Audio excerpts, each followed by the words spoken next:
The new literary theory has revolutionized the whole concept of established literary criticism. It has carved in new directions and dimensions. The new literary theory has challenged the organic view of literature. The recent theory has aimed to dislodge the notions of intention as predominant for interpretation.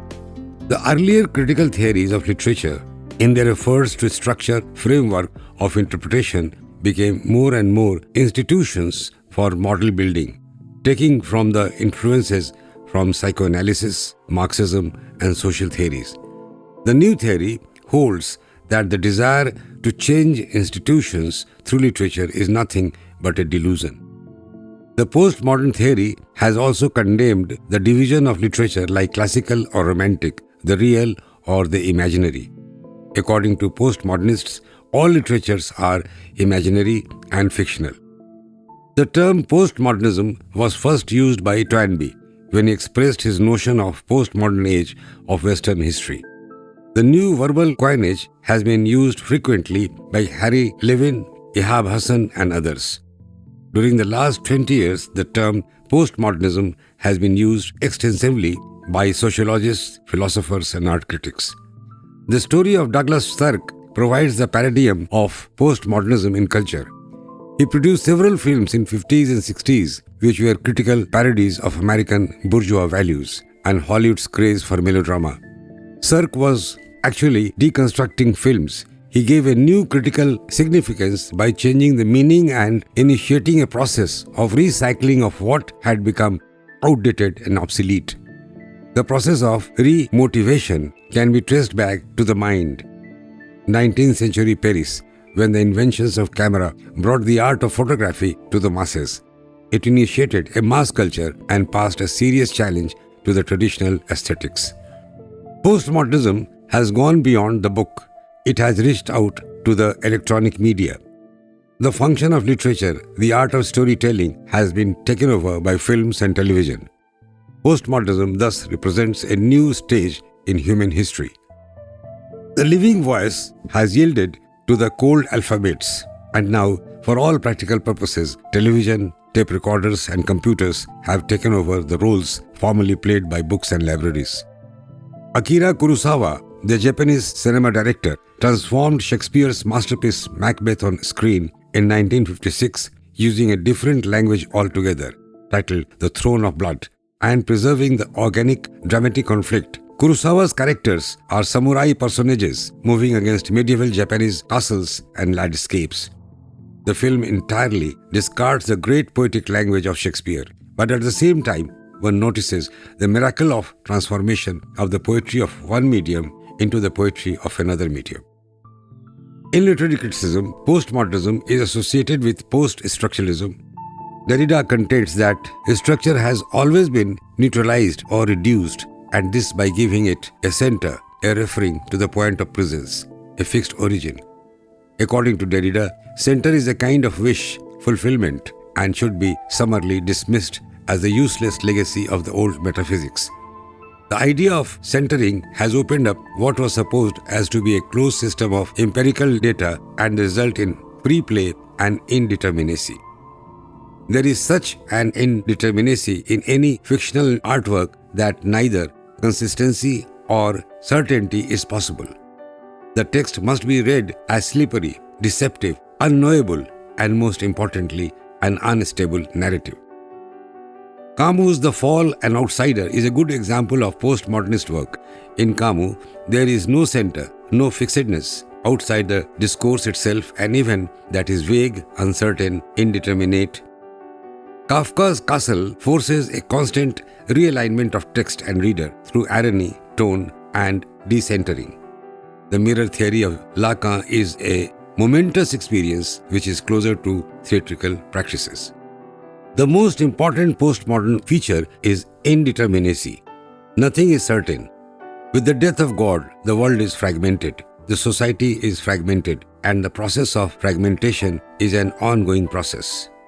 In postmodernism, this is reflected in the breaking of forms, use of montage and collage, mixing of different genres in an unexpected manner. Since postmodern culture is essentially a mass culture all canons are discarded, all traditional values are flouted. Ihab Hassan, a noted contemporary critic, is of the opinion that postmodern literature is traditionally nihilistic. A particular kind of literature has made itself by denying the assumptions of art, form, and language.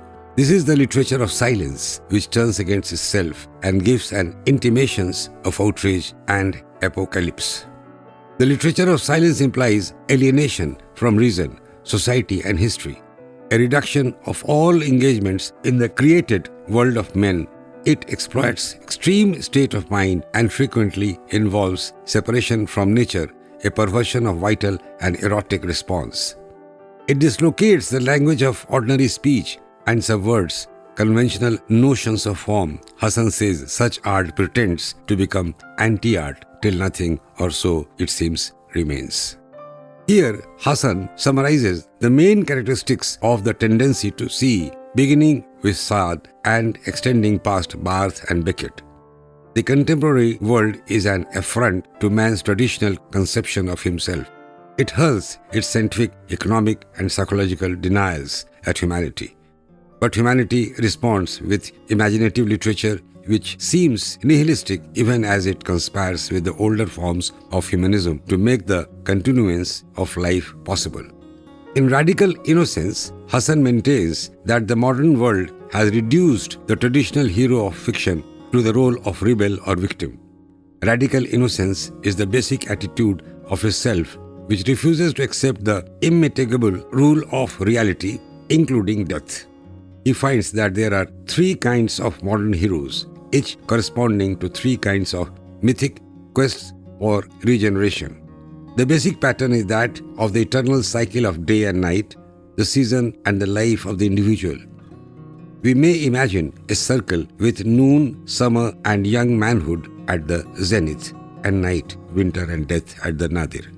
The descent from light to darkness in the subject of tragedy. In Radical Innocence, the literature of silence and the dismemberment of Orpheus, Hassan is concerned with affirmation of postmodern literature. In Para-criticism, he is concerned with the responsibilities of the critics in dealing with these strange new forms of humanism. The aesthetics of the future will have to reckon with Freud, Nietzsche, and even Kierkegaard, as well as Marx, who have given us compelling economics of human needs. The aesthetic of the future should learn about the playful discontinuity, and it should offer the reader empty spaces, silence in which he can meet himself in the presence of literature. This is Para-criticism, an attempt to remove the art of multivocation, not a form strictly imposed, but the tentativeness between one form and another. In old dreams, the treatment of our broken lives begin our new responsibilities. Para-criticism is playful in a Pandora's kind of ways, trendy, typographical experiments, interrupted self-interviews, and so on, but repeats many of the arguments of the earlier books. Again, Hassan rejects traditional modern criticism. Barthes, Blanchard, Pollitt, and especially Fuller, Brown, and Norman. These are the new prophets and interpreters. In Geneva School, Pollitt and Raymond regard literature as neither an objective structure of meaning residing in the words of poem or novel, nor the tissue of self-reference of a message turned in on itself, nor the unwritten expression of the hidden complexes of a writer's unconscious, nor a revolution of the latent structure of exchange or symbolization which integrates a society. Literature for them is the embodiment of a state of mind. Literary criticism is language about language, a recreating in the mind of the critic of the consciousness inscribed in the text studied, generated there by words. Morse Pesham is of the opinion that the empirical and experimental methods of modern science constitutes the recognized model for meaningful and valid interpretation of the world in which we find ourselves, and sooner or later, he concludes, it will be recognized that the study of literature belongs to the behavioral sciences. The perception of art and the effective response to its science and its discontinuities prepares us for no mode of behavior, no role, no pattern, no style, but it is preparation.